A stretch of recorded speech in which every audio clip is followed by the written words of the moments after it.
আসসালামু আলাইকুম প্রিয় শিক্ষার্থীরা, কেমন আছো তোমরা? আশা করছি সবাই ভালো আছো। আজকে আমরা শিখব বাইনারি সংখ্যার যোগ। তো কিভাবে খুব সহজে বাইনারি সংখ্যার যোগগুলো করা যায় চলো আমরা জেনে নিই। তো দেখো, এই বাইনারি সংখ্যার যোগগুলো করতে গেলে আমাকে প্রথমে জানতে হবে 0 প্লাস 0 যোগ করলে কত হয়। আমরা জানি বাইনারিতে 2 ডিজিট থাকে, একটা 0 এবং আরেকটি কি 1। তো 0 প্লাস 0 যদি যোগ করি তাহলে আসে কত? 0। 1 প্লাস 0 যদি যোগ করি তাহলে আসে 1। 1 প্লাস 1 যোগ করলে কত আসে? দেখো, 1 প্লাস 1 যোগ করলে স্বাভাবিকভাবে 2 আসার কথা, কিন্তু বাইনারিতে মাত্র 2টি ডিজিট, সেটা হচ্ছে 0 এবং 1।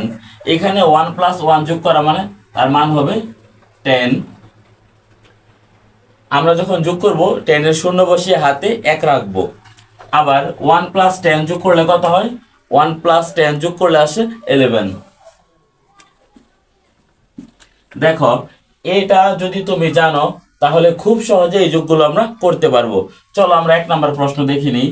1 প্লাস 1 কি আসে? দেখো, 1 প্লাস 1 মানে 10। তো 10 এর আমরা কত বসাবো?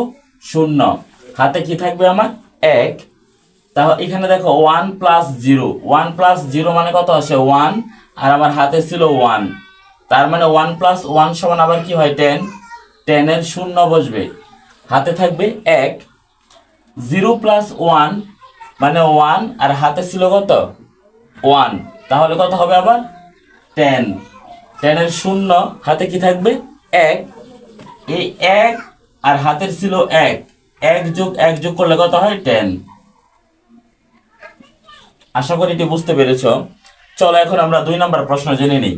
দেখো, 0 প্লাস 1, 1 প্লাস 0। দেখো, 1 প্লাস 0 মানে কত আসে? 1। 0 প্লাস 1 মানে কত আসবে? 1। 1 প্লাস 0 কত আসবে? এই যে 1 প্লাস 0, তার মান কি আসবে? 1। 0 প্লাস 1, তার মানও আসবে 1। এবং সর্বশেষে দেখো কি আছে? 1। দেখো, খুব সহজে কিন্তু আমরা করে নিলাম। আমাকে শুধু এই ছকটি জানতে হবে। এখন আমরা একটা দশমিকের যোগ করে নিব। দেখো, 1 প্লাস 1, আমরা জানি 1 প্লাস 1 মানে 10। তো 10 এর শূন্য বসবে, হাতে থাকবে কত? 1। 0 প্লাস 0 মানে 0, আর হাতে ছিল কত? 1। তাহলে এখানে কি বসবে? এই যে 1। তাহলে 1 প্লাস 0, 1 প্লাস 0 মানে কত বসে? 1। এখানে যে দশমিক, আমরা দশমিক দিয়ে দিলাম। তারপর দেখো, 1 প্লাস 1, 1 প্লাস 1 মানে 10। তো 10 এর কি বসবে? 0। হাতে থাকবে 1। 1 প্লাস 0, 1 প্লাস 0 কত হয়? দেখো, 1 আর হাতে ছিল 1, তাহলে হবে 10। 10 এর 0, হাতে থাকবে 1। 0 প্লাস 1, এই যে 0 প্লাস 1 মানে 1, আর হাতে ছিল 1। 1 প্লাস 1 আবার হয় 10।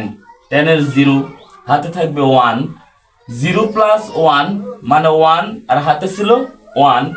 এখানে 1 প্লাস 1 আবার কি হয়? 10। 10 এর 0, হাতে থাকবে 1। 1 প্লাস 0 হবে 1, আর হাতে ছিল 1, তাহলে 10। 10 এর 0, হাতে থাকবে 1। 1 প্লাস 1, দেখো 1 প্লাস 1 মানে 10, আর হাতে ছিল 1। আর আমরা জানি 10 প্লাস 1 মানে 11। আশা করি বুঝতে পেরেছো। যদি না বুঝে থাকো তাহলে কমেন্টস বক্সে জানিয়ে দিবে, আমি পরবর্তী ভিডিওতে তোমাদের আবার সহজ করে বুঝিয়ে দেব।